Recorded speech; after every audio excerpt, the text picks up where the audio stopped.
Group of persons that affiliate or congregate together, pretty likely in terms of some common connection. Decision making.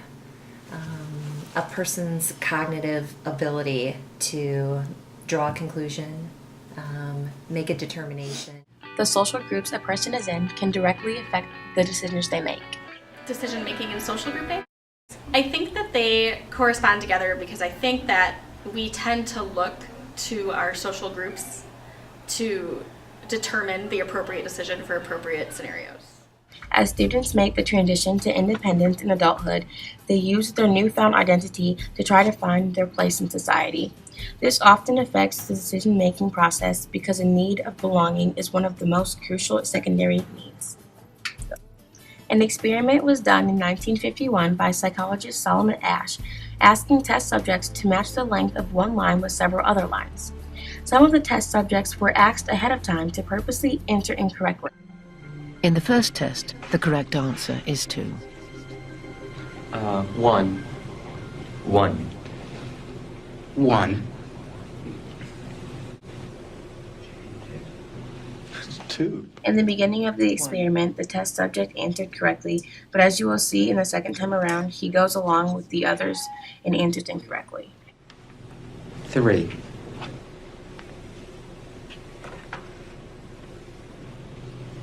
3. Solomon Asch's experiment is directly related to the teenagers' need to feel accepted and their need for guidance and security.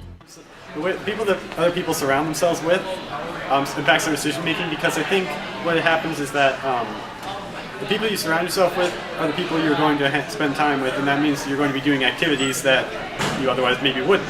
Well, yeah, but for me, my friends don't really affect what I do and my decisions, so it just depends on the person. Those you surround yourself with have beliefs that can mold into you over time if you let them.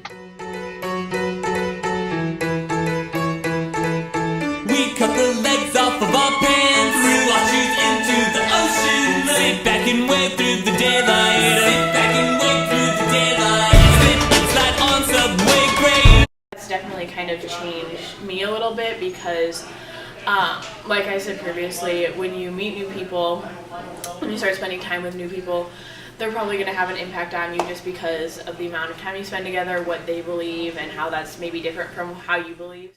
A study done by psychologists at Temple University showed that there are differences in brain activity when adolescents are alone versus with their friends.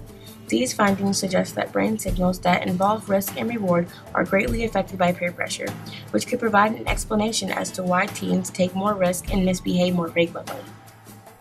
The brain system for reward processing is also involved in the social information processing, which is why a person's peer can have such a profound effect on decision making.